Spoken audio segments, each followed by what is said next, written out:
जय हिंद। तो दोस्तों, सबसे पहले आप सबको बहुत बहुत बधाई कि आप लोग क्लास 7 से क्लास 8 तक आ गए हैं।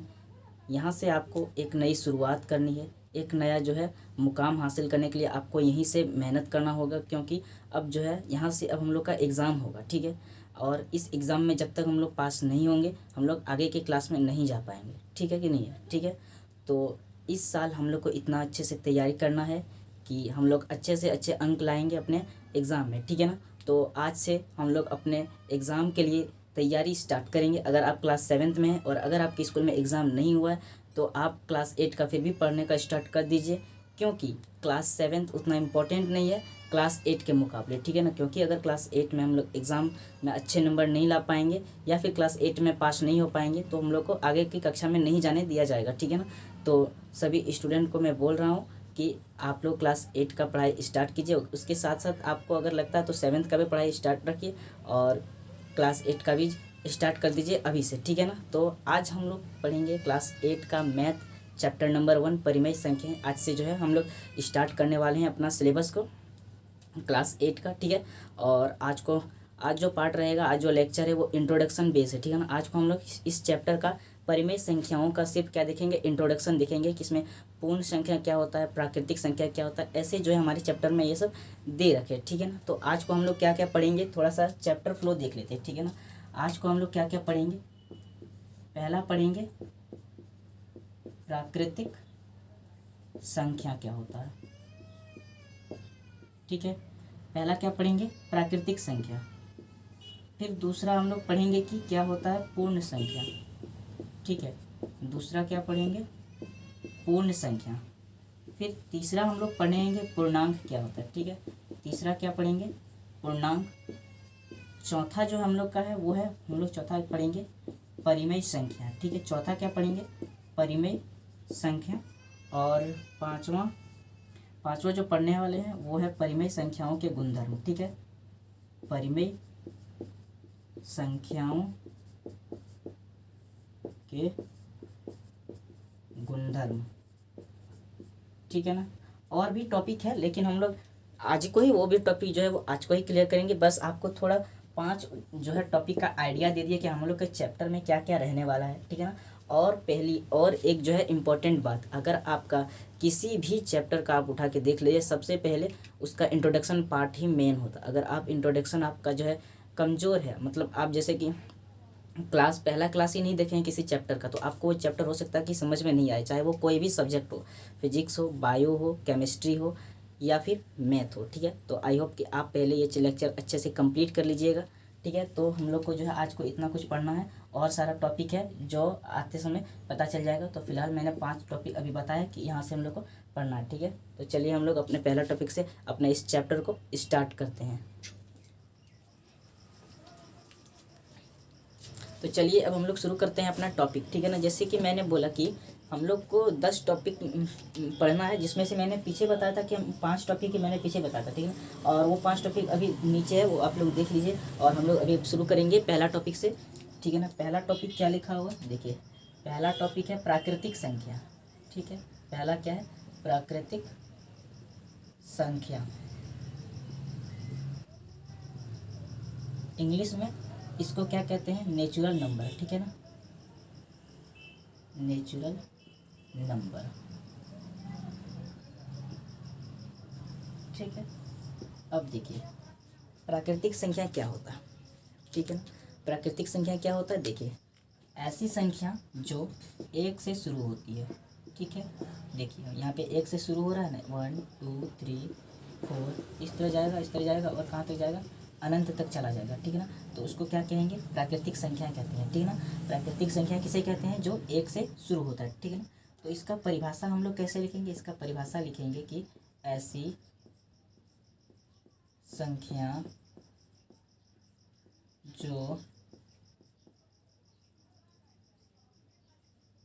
1 से शुरू होती है उसे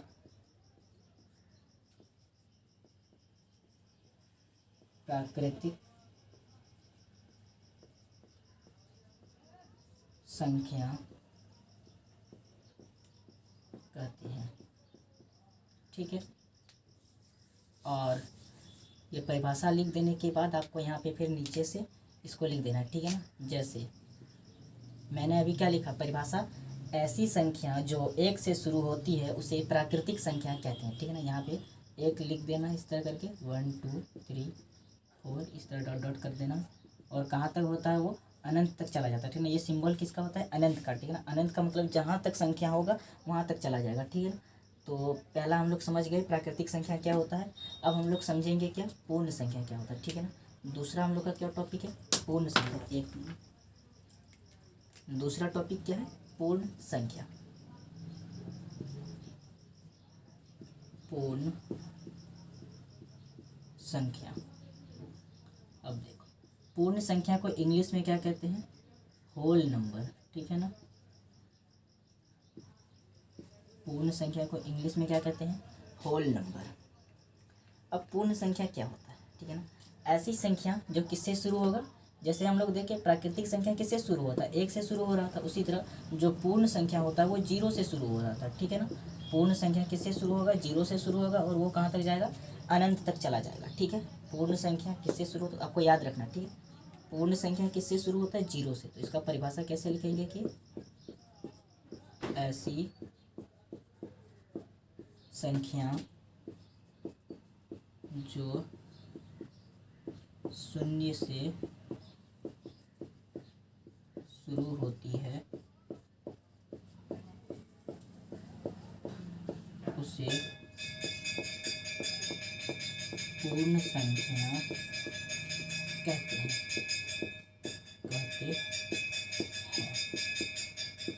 ठीक है, ऐसी संख्या जो किससे शुरू होगा, शून्य से शुरू होगा, उसको क्या कहेंगे, पूर्ण संख्या। अब यहाँ पे इसको लिख देना है 0 1 2 3 इस तरह करके जाना, और कहाँ तक जाना, अनंत तक जाना। ठीक है, तो आई होप कि आप लोगों को ये जो दो टॉपिक है मैंने बताया अभी वो समझ में आया होगा। ठीक है, क्या है, पहला क्या पढ़े, प्राकृतिक संख्या। तो प्राकृतिक संख्या क्या होता है, ऐसी संख्या जो किससे शुरू होगा, एक से शुरू होगा, उसको क्या बोलेंगे, उसको बोलेंगे प्राकृतिक संख्या। और पूर्ण संख्या किसको बोलेंगे, जो शून्य से शुरू होगा। ठीक है ना, ऐसी संख्या जो किससे शुरू होगा, शून्य से शुरू होगा। ठीक है ना, अब देखो ये दोनों टॉपिक तो आसान है, इसे कोई भी समझ सकता है, लेकिन इस दोनों में से एक टॉपिक आता है। ये टॉपिक का नाम क्या है, पहले मैं लिख दे रहा हूँ। ठीक है, इस टॉपिक का नाम है, ये टॉपिक नहीं है, इस तरह इसमें जो है क्वेश्चन आता है। ठीक है ना, इस पे क्वेश्चन आता है, ऑब्जेक्टिव पे आता है। ठीक है ना, क्या आता है कि, और सब्जेक्टिव में भी आता है, प्राकृतिक संख्या तथा पूर्ण संख्या में क्या संबंध है। ठीक है, यह है हम लोग का टॉपिक। ठीक है, क्या है कि प्राकृतिक संख्या और पूर्ण संख्या में क्या संबंध है। ठीक है ना, तो पहले मैं इसका परिभाषा लिख रहा हूँ, फिर इसको हम लोग समझेंगे। ठीक है ना, तो क्या लिखेंगे कि सभी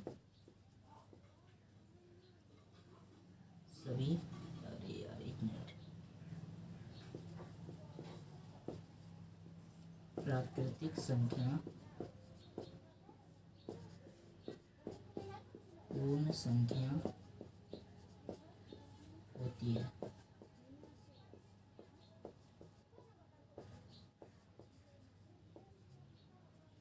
लेकिन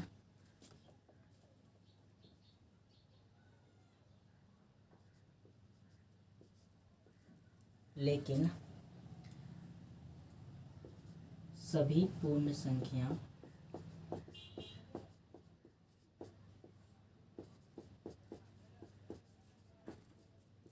प्राकृतिक संख्या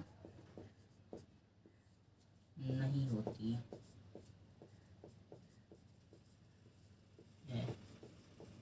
ठीक है, अब देखो इसको समझेंगे।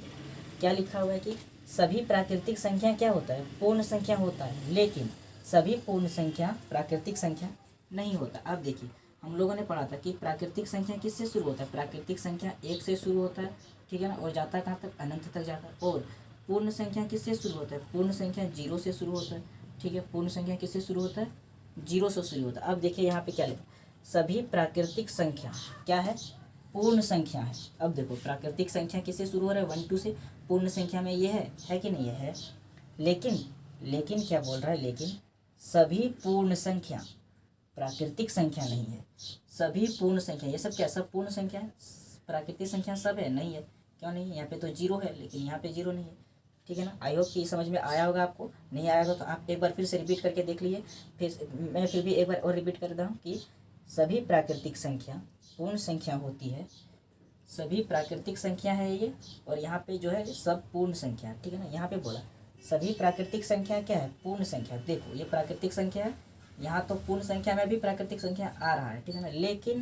लेकिन सभी पूर्ण संख्या प्राकृतिक संख्या नहीं है। सभी पूर्ण संख्या प्राकृतिक संख्या नहीं है। अब देखो पूर्ण संख्या में जीरो है तो प्राकृतिक में है क्या, नहीं है। इसलिए क्या बोले कि सभी पूर्ण संख्या प्राकृतिक संख्या नहीं है, लेकिन सभी प्राकृतिक संख्या पूर्ण संख्या है।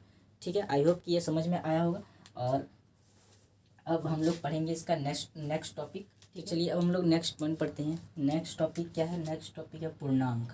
ठीक है। जो तीसरा टॉपिक है वो क्या है, पूर्णांक किसे कहते हैं, या फिर पूर्णांक क्या होता है। इसको इंग्लिश में क्या कहते हैं, इंग्लिश में इसको कहते हैं इंटीजर। ठीक है ना, या फिर इंटीजर्स। ठीक है। पूर्णांक। अब देखिए पूर्णांक क्या होता है। जैसे हम लोग पढ़े कि प्राकृतिक संख्या किससे शुरू होता है, प्राकृतिक संख्या 1 से शुरू होता है। ठीक है।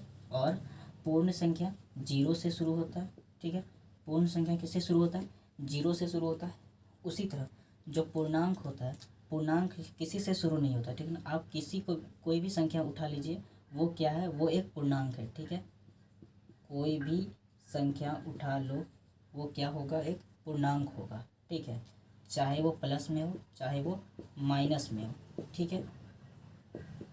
देखो इस तरह करके अनंत तक आ रहा है। देखो अब यहाँ पे हम लोग कोई भी संख्या देख रहे हैं, वो सब क्या है, पूर्णांक में। देखो 1 क्या है, ये भी एक पूर्णांक है। 2 क्या है, पूर्णांक है। 3 क्या है, पूर्णांक। 4 पूर्णांक, -1 पूर्णांक, -2 पूर्णांक, -3 पूर्णांक। ठीक है ना। आप कोई भी संख्या लीजिए, वो क्या है, अपने आप में एक पूर्णांक है। आप कोई भी संख्या अपने दिमाग में सोचिए। ठीक है। सोच लिए। अब जो संख्या आप सोचे हैं वो भी क्या है, एक पूर्णांक है। ठीक है ना। यानी कि इस संसार में कोई भी संख्या हो, वो क्या होगा, एक पूर्णांक होगा। ठीक है ना। चाहे वो माइनस में हो, चाहे वो प्लस में हो। ठीक है। चलिए इसका हम लोग परिभाषा लिखते हैं। इसका परिभाषा कैसे लिखेंगे, इसका परिभाषा लिखेंगे कि वह संख्या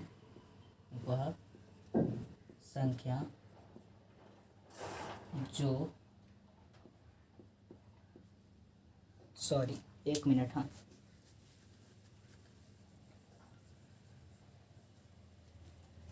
क्या लिखेंगे हम लोग इसमें लिखेंगे कि प्रत्येक संख्या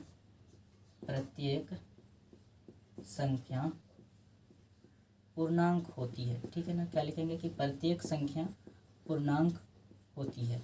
ठीक है, होती है। चाहे वह ऋणात्मक हो या धनात्मक हो, या शून्य हो। ठीक है। हम लोग परिभाषा लिख दिए। अब देखो क्या हम लोग लिखे हैं कि हर वो संख्या, यानी कि प्रत्येक संख्या क्या होती है, पूर्णांक होती है। चाहे वो ऋणात्मक हो, चाहे वो धनात्मक। ठीक है ना। ऋणात्मक का क्या मतलब होता है, ऋणात्मक का मतलब होता है माइनस। ठीक है। और धनात्मक का मतलब होता है प्लस, यानी कि धन। ठीक है। अब देखो, और चाहे शून्य। ठीक है ना। कोई भी संख्या ले लीजिए, वो क्या होगा, पूर्णांक होगा। जैसे हम लोग पहले बात करता है कि ऋणात्मक में, जैसे -1, -5, -6, ये सब क्या हो गया, ये सभी एक पूर्णांक है। ठीक है। ये सभी क्या है, एक पूर्णांक है। उसी तरह फिर धनात्मक में बोला है, जैसे कि +1, ठीक है, +2, +5, ये भी क्या होगा, एक पूर्णांक होगा। और वो चाहे 0 हो, 0 भी क्या है, एक पूर्णांक है। ठीक है ना। यानी कि कोई भी संख्या हम लोग लेंगे, ठीक है ना, वो क्या होगा, अपने आप में एक पूर्णांक है। आप दिमाग में संख्या सोचिए, और जो संख्या आप सोच रहे हैं वो भी एक पूर्णांक है। ठीक है। आई होप कि आपको पूर्णांक समझ में आ गया होगा। अब हम लोग पढ़ेंगे नेक्स्ट टॉपिक।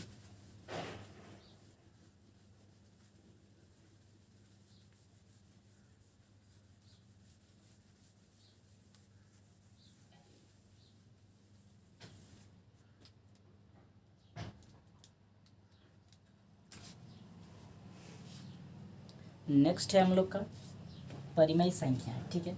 चौथा हम लोग क्या पढ़ेंगे, परिमेय संख्या, ठीक है, परिमेय संख्या। और इसको इंग्लिश में क्या कहते हैं, इसको कहते हैं रेशनल नंबर, ठीक है। इसको इंग्लिश में क्या कहते हैं, रेशनल नंबर। चलो, इसको समझने से पहले इसका पहले परिभाषा समझना होगा, ठीक है ना। तो इसका हम लोग पहले परिभाषा लिख रहे हैं। क्या लिखेंगे कि ऐसी संख्या, परिमेय संख्या, परिमेय संख्या कहलाती है जिसे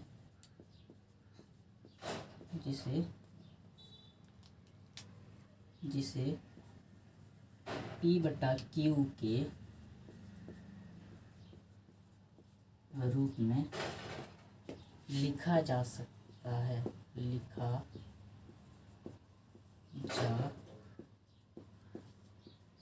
है, ठीक है, लिखा जा सकता है, जहाँ P और Q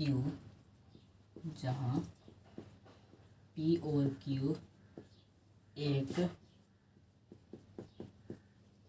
पूर्णांक है और Q नॉट इक्वल टू 0 है, ठीक है ना। 1 मिनट, 0 है, ठीक है। हालांकि हमको पता है कि आप लोग को अभी ये समझ में नहीं आएगा, लेकिन अब ध्यान से देखिए इसको, पहले इसको समझते हैं। यहाँ पे क्या लिखा हुआ है, यहाँ पे लिखा हुआ कि Q 0 के बराबर नहीं है, ठीक है ना। 1 मिनट, यहाँ पे क्या बोला है कि Q जो है वो 0 के बराबर नहीं है। पहले सिंबल को समझते हैं, इसका मतलब क्या होता है, बराबर हो, और इस तरह है, अगर इस तरह होता तो इसका मतलब क्या है कि ये Q 0 के बराबर है, लेकिन इस तरह सिंबल में यहाँ पे लगा दिया है, तो इसका मतलब क्या है, ये बराबर नहीं है, Q जो है वो 0 के बराबर नहीं है, ठीक है ना। अब देखिए, अब क्या बोल रहा है कि ऐसी संख्या परिमेय संख्या कहलाती है जिसको हम लोग किसके रूप में लिख सकते हैं, P/Q के रूप में लिख सकते हैं, जहाँ P और Q एक परिमेय एक पूर्णांक है और Q 0 के बराबर नहीं, ठीक है। तो इसका मतलब क्या होगा कि ऐसी संख्या जिसको परिमेय संख्या कहेंगे, अगर किसी भी संख्या को परिमेय संख्या कहेंगे तो उसके लिए कंडीशन है कि वो P/Q के रूप में लिखा होना चाहिए, ठीक है ना। तो इसका मतलब यहाँ पे क्या हो गया कि जो परिमेय संख्या होगा वो बराबर होगा किसके, P/Q के बराबर होगा, ठीक है। और यहाँ पे बोला है कि P एक पूर्णांक है और Q भी एक पूर्णांक है और Q बराबर नहीं है 0 के, ठीक है। यहाँ ये शॉर्ट डेफिनेशन है इस टॉपिक का, ठीक है ना। यहाँ पे अब समझते हैं, अब हम लोग प्रश्न उठा के समझते हैं, ठीक है ना। जैसे क्वेश्चन में इस प्रकार रहेगा, बोलेगा कि 5/2 क्या ये एक परिमेय संख्या है। तो किसी भी संख्या को अगर हम लोग को पता करना कि वो परिमेय संख्या है या नहीं है, तो उसको बराबर कर देंगे किससे, उसको बराबर कर देंगे हम लोग P/Q से, ठीक है ना। किसी भी संख्या को हम लोग को पता करना है कि वो परिमेय संख्या है या नहीं है, तो उसको हम लोग किससे बराबर कर देंगे, P/Q से, ठीक है ना। यहाँ पे क्योंकि यहाँ पे लिखा हुआ है ऐसी संख्या को ही हम लोग परिमेय संख्या बोलेंगे जिसको हम लोग P/Q के रूप में लिख पाएंगे, ठीक है ना। तो हम लोग इसलिए इसको किसके बराबर कर दिए, P/Q के, क्योंकि हम लोग को पता करना है कि ये परिमेय संख्या है या नहीं है, ठीक है। यह परिमेय संख्या है या नहीं है, ठीक है ना। अब देखो P, यहाँ पे P क्या है, एक पूर्णांक है, ठीक है ना, क्योंकि यहाँ पे लिख दिया है, यहाँ पे लिखा हुआ है ना P एक पूर्णांक है, तो यहाँ पे हम लोग का P क्या है, एक पूर्णांक है। अब देखो 5 क्या है, तो हम लोगों ने बोला कोई भी संख्या हो वो क्या है, एक पूर्णांक है, तो यानी कि 5 भी यहाँ पे क्या है, तो एक पूर्णांक है, ठीक है ना। 5 भी यहाँ पे क्या है, एक पूर्णांक है। तो देखो ऊपर में जो पूर्णांक है वो बराबर है किसके, यहाँ भी ये पूर्णांक है, यानी कि ऊपर में पूर्णांक बराबर है पूर्णांक, यानी कि पूर्णांक क्या है, ऊपर में बराबर है। नीचे देखो, नीचे Q क्या है, Q भी एक पूर्णांक है, ठीक है। और ये जो 2 है, 2 कोई भी संख्या को आप सोचिए वो या फिर कोई भी संख्या उठा लीजिए वो क्या होगा, पूर्णांक ही होगा। तो आप कोई भी संख्या लीजिए उसका मतलब वो क्या है, एक पूर्णांक। यहाँ भी देखिए पूर्णांक बराबर है पूर्णांक के, इसका मतलब क्या हो गया, ऊपर वाला बराबर है नीचे वाला बराबर है, ठीक है। इसका मतलब ये एक परिमेय संख्या है, ठीक है। चलिए नेक्स्ट और एक दो क्वेश्चन लेते हैं इस बेस पे, इसके बाद थोड़ा क्वेश्चन चेंज होगा, ठीक है।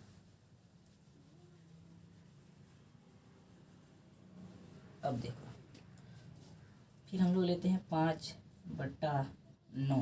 क्वेश्चन रहेगा क्या ये एक परिमेय संख्या है या नहीं है। तो हम लोग अभी सीखे कि अगर हम लोग को पता करना कि कोई संख्या परिमेय संख्या है या नहीं है तो उसको हम लोग बराबर कर देंगे किसके, P/Q के, ठीक है ना। हम लोग को पता करना है कि कोई संख्या परिमेय संख्या है या नहीं है तो हम लोग उसको बराबर कर देंगे किसके, P/Q के, ठीक है ना। अब देखो यहाँ पे P क्या है, एक पूर्णांक है, ठीक है। P क्या है, एक पूर्णांक है। यहाँ पे लिख दिया है कि P क्या है, एक पूर्णांक है, ठीक है ना। तो इस साइड अगर बराबर है, ठीक है ना, पूर्णांक है, तो यहाँ भी क्या होना चाहिए, इधर भी क्या होना चाहिए, पूर्णांक ही होना चाहिए, ठीक है ना। तो देखो 5 क्या है, तो हम लोग अभी बोले कि कोई भी संख्या आप लीजिए वो क्या है, वो अपने आप में एक पूर्णांक है। उसका मतलब यहाँ पे 5 भी क्या है, एक पूर्णांक है। तो देखो ऊपर में दो जगह पूर्णांक है, यानी कि दोनों क्या है, पूर्णांक है। तो पूर्णांक पूर्णांक यहाँ पे बराबर हो गया। अब बस नीचे को बराबर करना है। तो Q देखिए, Q यहाँ भी बोला है कि Q क्या है, एक पूर्णांक है, यानी कि Q यहाँ पे क्या हो जाएगा, पूर्णांक हो जाएगा।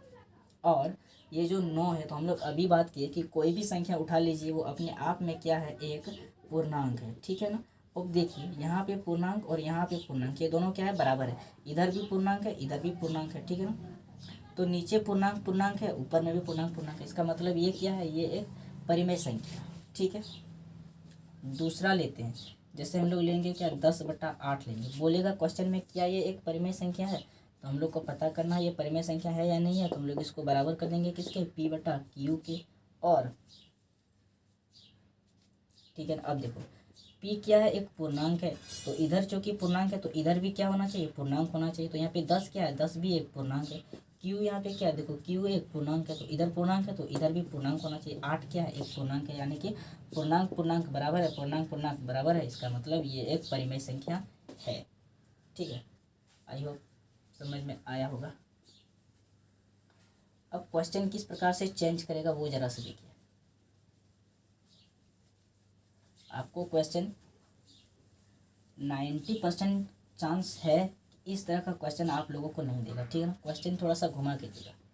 अब सिंपल सा दे देगा, ये लिख दिया 4, बोलेगा कि क्या ये एक परिमेय संख्या है या नहीं है, ठीक है ना। और अगर आपको जब इस तरह का क्वेश्चन दिया रहेगा तो आपको ये याद रखना है कि अगर कुछ नहीं है, इसके नीचे क्या कुछ है क्या, नहीं है। तो अगर इसके नीचे कुछ नहीं है तो उसका मतलब हमेशा नीचे क्या होगा, एक होगा, ठीक है ना। ये आपको याद रखना है, ठीक है ना। अगर कोई संख्या के नीचे कुछ नहीं है तो हमेशा नीचे में क्या होगा, एक होगा, ठीक है ना। अब देखो, अब पूछा था क्या ये एक परिमेय संख्या है, तो इसको हम लोग बराबर कर देंगे किसके, P/Q के। जहाँ हम लोग देखे अभी कि P क्या है, एक पूर्णांक है, और पूर्णांक इधर है तो इधर भी क्या होना चाहिए, पूर्णांक होना चाहिए। वहीं 4 भी क्या है, 4 भी एक क्या है, तो पूर्णांक है। वहीं अगर हम लोग नीचे देखें तो नीचे Q क्या है, Q बोल रखा है कि Q एक पूर्णांक है। तो चूंकि इधर पूर्णांक है तो इधर भी क्या होना चाहिए, पूर्णांक होना चाहिए। और एक यहाँ पे क्या है, हम लोग कोई भी संख्या लेंगे वो क्या होगा, अपने आप में एक पूर्णांक है। तो यहाँ एक भी क्या है, एक पूर्णांक है। अब देखो ऊपर में पूर्णांक और पूर्णांक बराबर है, नीचे भी पूर्णांक और पूर्णांक बराबर है। उसका मतलब ये भी क्या है, एक परिमेय संख्या है, ठीक है। चल और क्वेश्चन देख, क्योंकि ये एक ऐसा टॉपिक है जिसमें अगर ज़्यादा से ज़्यादा प्रैक्टिस नहीं किए तो इसमें भूल सकते हैं, ठीक है ना, थोड़ा सा कन्फ्यूजन हो सकता है, ठीक है। और क्वेश्चन हम लोग लेते हैं, जैसे 8 लिए। बोल रहा है कि क्या ये एक परिमेय संख्या है या नहीं। तो हम लोग अभी बात किए कि अगर किसी संख्या के नीचे कुछ नहीं है तो उसके नीचे एक है, तो इसके नीचे क्या हो जाएगा, एक हो जाएगा। अब हम लोग को पता करना कि क्या ये एक परिमेय संख्या है या नहीं है, तो इसको हम लोग P/Q के बराबर कर देंगे, जहाँ P एक पूर्णांक है, ठीक है ना। तो इधर चूंकि पूर्णांक है तो इधर भी क्या होना चाहिए, पूर्णांक होना चाहिए। तो 8 भी क्या है, एक पूर्णांक है। अगर नीचे देखो Q क्या है, यहाँ पे बोल रखा था Q भी एक पूर्णांक है। तो चूंकि इधर पूर्णांक है तो इधर भी पूर्णांक होना चाहिए। तो इधर भी क्या है, एक है। और एक कोई भी संख्या क्या होता है, एक पूर्णांक होता है, ठीक है। अब देखो इधर पूर्णांक है, बराबर है इधर पूर्णांक के, इधर पूर्णांक और बराबर है इधर पूर्णांक के, ठीक है ना। यानी कि दोनों क्या है, बराबर है। तो इसका मतलब ये क्या है, ये एक परिमेय संख्या है, ठीक है। चल ठीक है। अब क्वेश्चन थोड़ा सा चेंज करके किस प्रकार दे सकता है, क्वेश्चन ये दे सकता है कि बताओ कि क्या ये परिमेय संख्या है। ठीक है ना, 1 मिनट थोड़ा सा अच्छा से लिख देते हैं। यहाँ क्या दे देगा 8/0। ठीक है ना, अब पूछेगा क्या ये एक परिमेय संख्या है या नहीं है। तो हम लोग अभी देखें कि किसी भी संख्या को पता करना है कि वो परिमेय संख्या है या नहीं है, तो उसको हम लोग को बराबर कर देना होगा किसके, P/Q के। तो हम लोग यहाँ पे बराबर कर देंगे इसको P/Q के।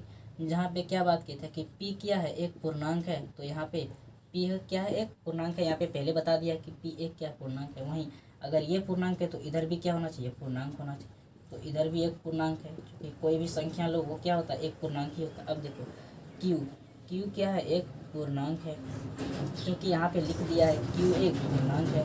अब चूँकि इधर पूर्णांक है तो इधर भी पूर्णांक होना चाहिए। ठीक है ना, तो जीरो, देखो जीरो भी क्या है, जीरो एक परिमेय जीरो भी क्या है, एक पूर्णांक है। ठीक है ना, जीरो भी क्या है, एक पूर्णांक है, हम लोग अभी बात किए थे। ठीक है ना, लेकिन तो क्या ये देखो ऊपर में पूर्णांक और बराबर है पूर्णांक, नीचे भी पूर्णांक बराबर है पूर्णांक। ठीक है ना, तो क्या ये परिमेय संख्या होगा, दोनों तो ऊपर में भी बराबर है नीचे भी बराबर है, इस हिसाब तो ये परिमेय संख्या होना चाहिए। लेकिन यहाँ पे एक कंडीशन दे रखा है। क्या कंडीशन दे रखा है कि Q जो है वो जीरो के बराबर नहीं होना चाहिए। और यहाँ पे देखें तो Q जो है वो जीरो के बराबर है। ठीक है ना, Q बराबर है किसके, जीरो के। और यहाँ पे बोल रखा है कि Q जीरो के बराबर नहीं होना चाहिए। इसका मतलब हुआ कि ये परिमेय संख्या नहीं है। ठीक है, इसका मतलब क्या हुआ कि जो 8/0 है वो क्या नहीं है, परिमेय संख्या नहीं है। ठीक है, परिमेय संख्या नहीं है। ठीक है, और 2-3 इस पे प्रैक्टिस करते हैं तब आप लोग को समझ में आएगा। ठीक है, जैसे देगा कि बताओ 9/0 एक परिमेय संख्या है या नहीं है। ठीक है, क्वेश्चन किस प्रकार देगा कि 9/0 एक परिमेय संख्या है या नहीं है। तो हम लोग अभी बात की, अगर पता करना है कि कोई भी संख्या परिमेय संख्या है या नहीं है तो उसको बराबर करना होगा किसके, P/Q के। ठीक है, अब देखो चूँकि यहाँ पे पहले ही बता रखा होता है कि P क्या है, एक पूर्णांक है। P क्या है, एक पूर्णांक है, तो चूँकि इधर पूर्णांक है तो इधर भी क्या होना चाहिए, पूर्णांक है। और हम लोगों ने अभी बात किया था कि कोई भी संख्या हो वो अपने आप में क्या होता है, एक पूर्णांक होता है। ठीक है, अब नीचे Q क्या है, Q एक पूर्णांक है। Q क्या है, एक पूर्णांक है, क्योंकि इधर पूर्णांक है तो इधर भी क्या होना चाहिए, पूर्णांक होना चाहिए। ठीक है, और जीरो क्या है, जीरो भी तो एक पूर्णांक ही है। ठीक है ना, अब देखो ऊपर पूर्णांक बराबर है पूर्णांक के, नीचे पूर्णांक बराबर है पूर्णांक के। ठीक है ना, लेकिन क्योंकि यहाँ पे इस कंडीशन में बोल रखा था कि और जो Q है वो जीरो के बराबर नहीं होना चाहिए, लेकिन यहाँ Q जीरो के बराबर है, इसलिए ये परिमेय संख्या नहीं होगा।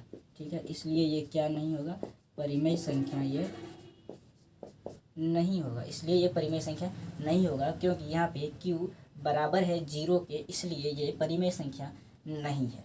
ठीक है, अब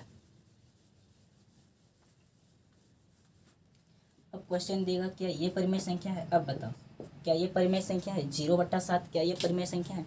तो हम लोग इसको बराबर कर देंगे किसके, हम लोग इसको बराबर करेंगे पहले P/Q के। P/Q के इसको हम लोग बराबर किए, जहाँ पे P क्या है, एक पूर्णांक है, तो चूँकि इधर पूर्णांक है तो इधर भी पूर्णांक होना चाहिए। और जीरो क्या है, एक पूर्णांक है, जीरो क्या है, एक पूर्णांक है। नीचे Q क्या है, एक पूर्णांक है, यहाँ पे पहले बता रखा है P और Q क्या है, एक पूर्णांक है। तो Q यहाँ पे क्या है, एक पूर्णांक है, चूँकि इधर पूर्णांक है तो इधर भी क्या होना चाहिए, पूर्णांक होना चाहिए। ठीक है, इधर भी क्या होना चाहिए, पूर्णांक होना चाहिए। अब देखो यहाँ पे पूर्णांक बराबर है पूर्णांक के, यहाँ पे पूर्णांक बराबर है पूर्णांक के। अब देखो ऊपर में जीरो है, तो बताओ क्या ये परिमेय संख्या होगा या नहीं होगा।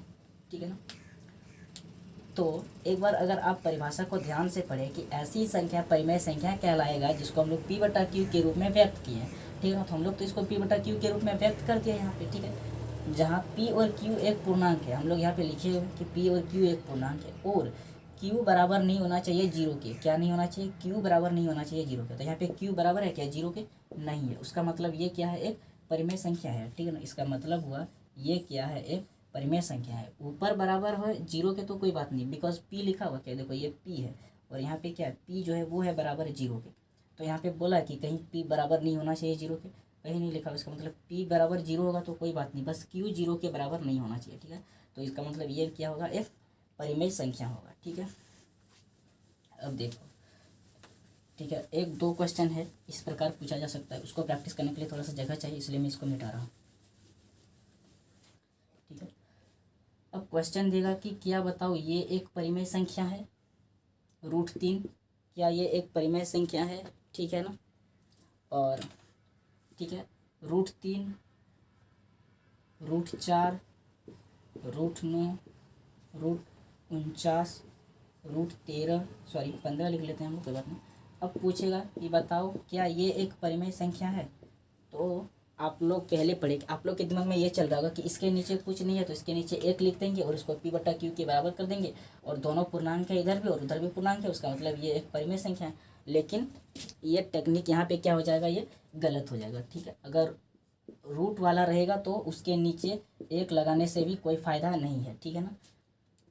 यहाँ 1 लगा भी देंगे तो ये भी क्या होगा, इसका आंसर हो जाएगा गलत। अब वो गलत कैसे हुआ यहाँ पे समझेंगे, ठीक है ना। अब देखो रूट, पहले हम लोग इसको बना के देखते थे, देखो √4 है, ठीक है ना। √4 आपको ऐसे दो संख्याओं का गुना करना होगा, या फिर 2 या 2 से अधिक ऐसे सेम संख्याओं का गुना करना होगा और 4 लाना होगा, ठीक है ना। अगर 4 आ जाता है तो ये परिमेय संख्या है, ठीक है ना। जैसे कि अगर हम लोग 4 लाना है, ठीक है ना, 4 लाना तो कौन, 2 सेम संख्या को गुना करना। जैसे अगर 3 से गुना किए हैं तो दोनों को 3 से ही गुना करेंगे, अगर 4 से गुना करें तो दोनों को 4 से ही गुना करेंगे, ठीक है। अब देखो तो हम लोग को 4 लाना, तो हम लोग 2 सेम संख्या सिंपल 2 गुना 2 कर देंगे। देखो 2 गुना 2 दोनों सेम संख्या है और गुना किए क्या आ गया, 4 आ गया। उसका मतलब ये क्या है, एक परिमेय संख्या है, ठीक है। ये क्या है, एक परिमेय संख्या है, ठीक है। उसी तरह √9, दो ऐसे सेम संख्या का गुना करके हमको 9 लाना है, ठीक है ना। क्या लाना है, 9 लाना है। कौन कौन सा संख्या को गुना कर देंगे, 3 गुना 3 करेंगे तो 9 आ जाएगा कि नहीं आ जाएगा, आ जाएगा। और दोनों क्या है, सेम संख्या है, ठीक है। दोनों सेम संख्या को गुना करके अगर 9 आ रहा है उसका मतलब ये क्या है, ये एक परिमेय संख्या है, ठीक है ना। और इस तरह का जो हम लोग गुना करते हैं इसको क्या कहते हैं, वर्गमूल कहते हैं, ठीक है ना। और वर्गमूल हम लोग आने वाले चैप्टर में पढ़ेंगे, तो आप लोग फिलहाल यही याद रखिएगा, ठीक है। अब √49 है, पूछेगा क्या ये एक परिमेय संख्या है, तो √49 है तो यहाँ पे लिखे 49, और 2 ऐसे सेम संख्याओं को गुना करके हम लोग को क्या लाना है, 49 लाना है। तो क्या क्या गुना करेंगे, देखो 7 गुना 7 किया, 7 49 आ रहा है कि नहीं आ रहा, 49 आ रहा है। और 2 संख्या वो भी क्या है, सेम है, उसका मतलब ये क्या है, एक परिमेय संख्या है, देखो, ठीक है। अब बात करते हैं √15 का।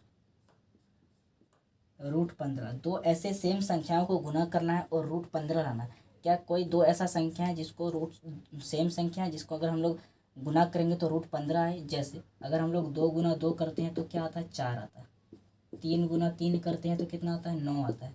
5 गुना 5 करते हैं 25 आता है। 4 गुना 4 करते हैं 16 आता है, ठीक है। कहीं पे आ रहा है क्या 15, नहीं आ रहा है। लेकिन अगर हम लोग 5 गुना 3 करते हैं तो क्या आता है, 15 आ रहा है कि नहीं आ रहा, आ रहा है। लेकिन क्या ये दोनों सेम संख्या है, नहीं है, ये अलग अलग संख्या है। तो अलग अलग संख्या से गुना किए हैं और 15 आया है, इसका मतलब क्या हुआ, ये जो √15 है वो क्या है, अपरिमेय है, अपरिमेय, ठीक है। अ का मतलब क्या होता है, अ का मतलब होता है नहीं, नहीं, क्या नहीं, परिमेय नहीं, ठीक है ना। तो ये क्या हो गया, अपरिमेय संख्या हो गया। √15 किस प्रकार का संख्या हो गया, अपरिमेय, ठीक है। उसी तरह अब देखो √3, ऐसे 2 सेम संख्याओं को गुना करके √3 लाना, यह 3 लाना। 2 संख्या कहाँ मिलेगा, 1 गुना 1 करेंगे तो क्या होगा, 1 होगा, ठीक है। अगर 2 गुना 2 करेंगे तो 4 होगा। 3 कहीं आया क्या, नहीं आया। उसका मतलब है कि 3 क्या है, एक अपरिमेय संख्या है, ठीक है, अपरिमेय संख्या, यानी कि परिमेय संख्या नहीं है, ठीक है। और थोड़ा प्रैक्टिस करते हैं।